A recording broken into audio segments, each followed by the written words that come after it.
Život dielo Andreja Hlinku. Tak sa volá jedna z expozícií Liptovského múzea, ktorú nájdete priamo v jeho sídelnej budove v Ružomberku.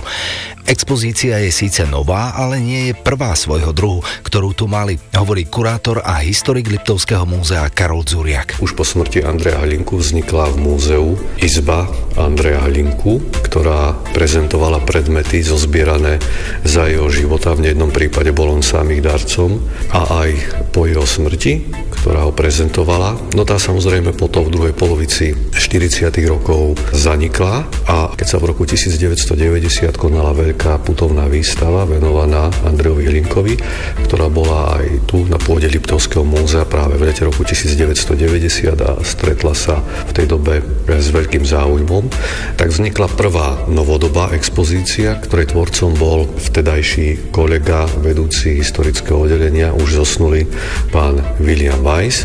Táto bola sprístupnená v apríli roku 1992, no a prežila celých 15 rokov, po čom ju nahradila jej rozšírená, inovovaná, modernejšia aj z hľadiska inštalačného podoba, ktorej autorom bol náš vtedajší kolega, známy spisovateľ, pán Jozef Karika.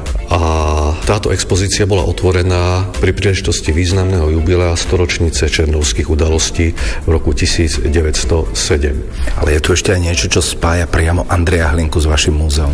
Určite, pretože keď v roku 1912 vzniklo Liptovské múzeum, tak Andrej Hlinka v tej dobe mnohé predmety, ktoré boli pôvodne súčasťou mobiliára rímskokatolíckej farnosti v Ružomberku, ktoré teda mohli prejsť do muzeálnych zbierok, múzeu daroval. Takže máme napríklad veľmi peknú sériu oltárnych obrazov, ktorých autorom je spišský majster Jozef Lerch a ktoré vznikli po veľkom požiari v roku 1797, keď vyhorelo celé mesto, vrátane farského kostola, a ktoré potom Andrej Hlinka vtedy spolu s ďalšími ešte venoval Liptovskému múzeu.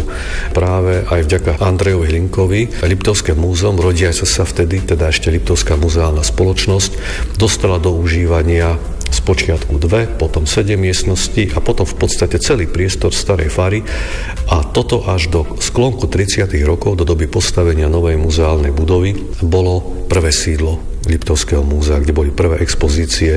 V podstate dnes by sme to možno že nazvali, že to boli otvorené depozitáre. No a potom v 30. rokoch, keď sa riešila otázka novej budovy Liptovského múzea, pretože tie zbierky sa rozrastali, tak mesto potom nakoniec na svojom zastupiteľstve v júli 1934 na tomto zasadnutí rozhodlo o postavení novej muzeálnej budovy. Bol vypísaný konkurs a v tomto prípade teda vyhral návrh, respektíve teda Andrej Hlinka potom presadil na krajinskom úrade návrh, ktorý bol dielom jeho, dá sa povedať z hľadiska Ružomberka, dvorného architekta Vojtecha Donera a ktorý v podstate dal Liptovskému múzeu budovu, ktorá si zachovala taký ten tradičný muzeálny konzervatívny charakter. Do akej rodiny sa Andrej Hlinka narodil? Kde sa začala jeho kňazská kariéra a kedy sa začal zaujímať o politiku? Nielen o tom viac povieme už po pesničke v Rádiu Slovensko. Rádio Slovensko v múzeu. Počúvate Rádio Slovensko a reláciu v múzeu. Dnes je ním Liptovské múzeum a jedna z jeho expozícií s názvom Život a dielo Andreja Hlinku. S kurátorom a historikom Karolom Dzuriakom začneme naše rozprávanie o tomto významnom národovcovi pekne od začiatku.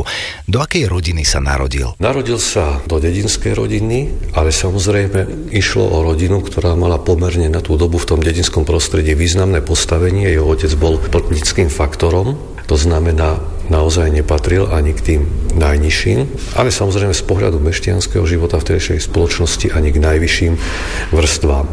Mladý, talentovaný chlapec, ktorý mal aj svoje ambície, začal študovať na ružomberských školách, rozhodol sa potom pre kňazskú dráhu a po absolvovaní kňazského seminára v spišskej kapitule nastúpil na prvé kňazské stanice, či už to bolo na Orave, či už to bolo v Liptovských Kľačanoch. Prvým takým stálejším miestom a miestom, ktoré je spojené aj s jeho spoločenskou ľudovýchovnou politickou činnosťou a miestom, ktoré zanechalo v jeho živote niekoľko plodných rokov, teda dlhšie obdobie, to boli práve Liptovské Sliače, kde sa venoval jednak hospodárskemu pozdvihnutiu miestneho obyvateľstva, založil konzum, založil spotrebné družstvo, venoval sa kultúrnej činnosti, no a zároveň v tomto období sa jeho pozície ako katolíckeho konzervatívca zbližujú s pozíciami uhorskej krajinskej ľudovej strany grófa Zichiho. Čiže toto bolo vlastne prvý priestor, kde určitým spôsobom svoje predstavy o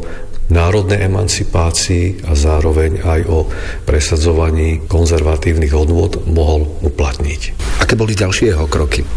Ak ide o jeho kňazskú aj politickú dráhu, významné pre ňo bolo to, že sa mu v roku 1905 podarilo dosiahnuť úspech vo voľbe za ružomberského farára. Aj vzhľadom na mnohé svoje niektoré protirečivé kroky, ktoré boli kritizované aj niektorými jeho stúpencami, aj niektorými jeho priaznivcami, a nedá sa povedať, že neopodstatnene, vždy tvrdil, že ružomberská fara za to stála. Tá sa stala potom aj odrazom pre jeho politickú spoluprácu s doktorom Vavrom Šrobárom pre tie známe voľby v roku 1906, či už na miestnej pôde alebo na pôde volieb do Uhorského snemu, ktoré potom priniesli všetkým zaangažovaným slovenským národovcom na pôde Ružomberka obdobie politických perzekúcií, prenasledovania. A Andreja Hlinku to samozrejme stálo tú cenu v podobe suspenzácie z úradu ružomberského farára. Keďže v tej dobe sa dostavoval kostol v Černovej, čomu ako miestny rodák venoval obrovské množstvo energie aj svojich organizačných schopností, tak samozrejme rodáci predpokladali, že bude on človekom, ktorý tento kostol nakoniec vysvetí. Čo samozrejme vzhľadom na ten akt suspenzácie nebolo možné a spišský biskup Alexander Párvy nemohol a nechcel ani na toto pristúpiť. Preto došlo k tej kulminácii radikálnych nálad, ktoré potom vyústili do tragickej streľby v októbri 1907, ktorá priniesla na strane černovských obyvateľov tie nešťastné obete a zároveň viedla k jednému z veľkých politických procesov na pôde Ružomberka práve s tými, ktorí sa z obetí stali nakoniec obžalovanými, teda s Černovcami. A bol to jeden z politických procesov, ktoré samozrejme podobne ako iné ružomberské procesy politické tých čias upútali pozornosť nielen celej krajiny, ale aj širokého zahraničia. Andrej Hlinka nezaháľal ani v čase, keď sedel za mrežami. Čomu sa venoval? Aká bola jeho politická kariéra a aké boli jeho posledné roky života? Odpovieme už o chvíľu v Rádiu Slovensko. Máte naladené Rádio Slovensko a naša prehliadka expozície s názvom Život a dielo Andreja Hlinku, ktorú si môžete pozrieť v sídelnej budove Liptovského múzea v Ružomberku, pokračuje. Naše rozprávanie sme ukončili v čase, keď Andrej Hlinka musel pre svoje politické názory opustiť farský úrad. Pokračuje kurátor a historik Liptovského múzea Karol Dzuriak. Aj vzhľadom na podporu svojich priaznivcov sa podarilo dosiahnuť pri rokovaní s rímskou kúriou, že bol nakoniec dosiahnutý akt zmierenia s biskupom Párvym a Andrej Hlinka sa mohol vrátiť do svojho úradu. Samozrejme ešte predtým jeho podporovatelia, aby zabezpečili jeho živobytie, zriadili ľudovú banku, ktorej sa stal čelným predstaviteľom po tej formálnej stránke. No a samozrejme nemožno obísť to, že vlastne ružomberskí národovci na základe tých politických obvinení, ktoré voči nim smerovali a ktoré neboli objektívne, si za svoje volebné aktivity v rokoch 1906 vyslúžili nakoniec niekoľko rokov väzenia, čiže Andrej Hlinka absolvoval istý čas vo väzení v Segedíne, podobne ako doktor Vavro Šrobár a ďalší. A na pôde práve segedínskeho väzenia začal prekladať Bibliu, písmo sväté, ktoré potom vydal Spolok svätého Vojtecha v Trnave, a ktorého exemplár tu máme vlastne tiež prezentovaný medzi tými zbierkami. Skúsme prejsť k politickej aktivite Andreja Hlinku. Po roku 1918 sa stal čelným predstaviteľom toho konzervatívneho katolíckeho prúda v slovenskom a československom politickom živote na slovenskej pôde a rozhodným predstaviteľom slovenského autonomizmu. Toto bola v podstate niť, ktorá sa viazala jeho životom, či už na úrovni komunálnej alebo celoslovenskej, celoštátnej politiky, keďže bol aj poslancom Národného zhromaždenia a bol samozrejme predsedom Hlinkovej slovenskej ľudovej strany, ktorá sa etablovala na československej politickej scéne. Toto bola niť, ktorá sa ťahala celým jeho životom prakticky až do posledných týždňov a dní jeho života. Jedným z jeho posledných vystúpení, prakticky posledným veľkým verejným vystúpením bola jeho účasť na veľkej autonomistickej manifestácii v júni 1938 v Bratislave. A čo sa týka posledných rokov jeho života, a kde je vlastne Andrej Hlinka pochovaný? Pôvodne bol pochovaný v jezuitskej hrobke na Ružomberskom cintoríne. Po roku pri príležitosti zasadania Slovenského snemu v Ružomberku na prelome októbra-novembra 1939 boli jeho telesné pozostatky slávnostne prenesené do nového mauzólia, ktoré tu bolo vybudované a ktoré pôvodne vznikalo akoby panteón obetí prvej svetovej vojny, ale potom samozrejme v zmenených politických podmienkach a vzhľadom ako na zásluhy jeho života a diela bolo rozhodnuté, že teda sa prebuduje na mauzóleum Andreja Hlinku. Čiže tu bol uložený na konci októbra roku 1939 a až do začiatku roku 1945. Niektoré údaje hovoria, že to bolo na začiatku februára, iné svedectvá hovoria o začiatku marca roku 1945. Boli tie telesné pozostatky pred príchodom frontu, ktorý sa blížil, ktorý bol vtedy v priestore Liptovského Mikuláša evakuované. A po nich sa už potom oficiálne stopy strácajú. Plastika kniežaťa Pribinu, historická fotografia kostola v Černovej, ale aj obraz Martina Benku. Aj toto sa spája s Andrejom Hlinkom. O tom viac povieme už po pesničke v Rádiu Slovensko. Dnešný diel relácie v múzeu sme venovali jednej z expozícií Liptovského múzea s názvom Život a dielo Andreja Hlinku.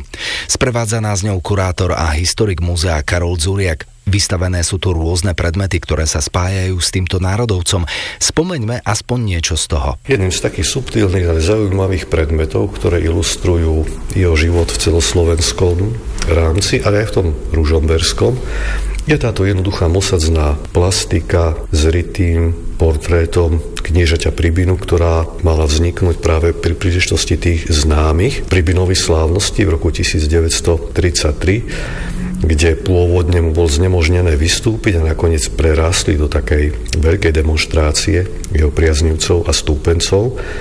No a práve táto veľmi pekná pôvabná malá plaketka s naozaj veľmi pekným detailným portrétom nitrianskeho kniežaťa je dielom jedného z jeho spolupracovníkov z ružomberskej pôdy, miestneho učiteľa Roberta Dúbravca, ktorý bol aj čelným predstaviteľom miestnej telovýchovnej jednoty Orol a ktorý zhodou okolností ako mladý zomrel v roku 1934, teda v roku, keď Andrej Hlinka si pripomínal okrúhle jubileum svojho narodenia, 70-tiny. Čiže ešte aj takýto symbol ich spája. Máte tu samozrejme vystavených na paneloch aj niekoľko fotografií, historických fotografií, teraz sa na jednu z nich pozeráme akurát.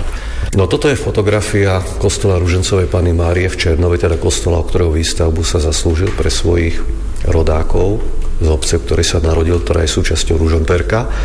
A je to prakticky zrejme prvá fotografia po dostávaní tohto kostola a zároveň z doby, keď tá situácia začínala kulminovať a keď sa blížil k tým tragickým udalostiam, počas ktorých on samozrejme v Černovej prítomný nebol, lebo bol krátko pred nástupom do segedinského väzenia na prednáškovom turné, ktorému zabezpečili jeho českí priaznivci po českých krajinách. Keď sme si spomínali to vydanie Biblie spolkom svätého Vojtecha, na ktorého preklade on pracoval, tak samozrejme v Ružomberku potom v roku 1917 založil vydavateľský spolok Lev a z tých fotografií, ktoré sa nachádzajú v našom fonde, môžeme ilustrovať, dá sa povedať, celé to obdobie, celé to približne 20-ročné obdobie činnosti tohto spolku od skromnej budovy, pretože jedna fotografia z 20. rokov, keď nám zachytáva sídlo na Mostovej ulici tohto spolku, tak ide o veľmi skromný prízemný domček až po moderné vydavateľské prostredie, moderný spolkový dom Leva, vydavateľský dom Leva, ktorý máme potom zachytený na fotkách z 30. rokov, budovu Ľudovej banky, ktorá bola na tej istej ulici a fotografiu samotnej knih tlačiarne, ktorá nám zachytáva priestor, ktorý už teraz vlastne neexistuje, úplne ináč predstavaný. Ako vlastne vyzeral ten dom, v ktorom sa Andrej Hlinka narodil? Keď sa pozrieme teda na ten rodný dom Andreja Hlinku, respektíve dom teda, ktorý vyrástol na mieste toho pôvodného rodného domu, tak je zachytený nielen na dobovej fotografii z 20. rokov, ale takou zaujímavosťou je, že práve tento dom sa stal aj námetom pre významného slovenského výtvarného umelca, pre Martina Benku, ktorý ho namaľoval ako takú malú, pôvabnú oleomaľbu neveľkých rozmerov v rokoch 1912-13. Tento rok sme si pripomenuli 160 rokov od narodenia Andreja Hlinku. V Ružomberku objavíte hneď niekoľko miest, ktoré sa spájajú s jeho životom. Jednak v priestoroch hlavnej budovy Liptovského múzea v Ružomberku, kde je táto expozícia umiestnená. Samozrejme môžeme odporúčať návštevu domu Andreja Hlinku v Černove, pamätníka obetiam černovských udalostí v roku 1907. Je to potom mauzóleum Andreja Hlinku, ktoré si v tej obnovenej podobe môžu návštevníci prezrieť prostredníctvom pracovníkov Mestského úradu v Ružomberku. Je tu záver ďalšieho dielu relácie v múzeu. Všetky predchádzajúce si môžete vypočuť v archíve na webe Rádia Slovensko, ale sú aj na našom podcaste. Pekný večer vám želajú Juraj Tima a Ďuro Šimko.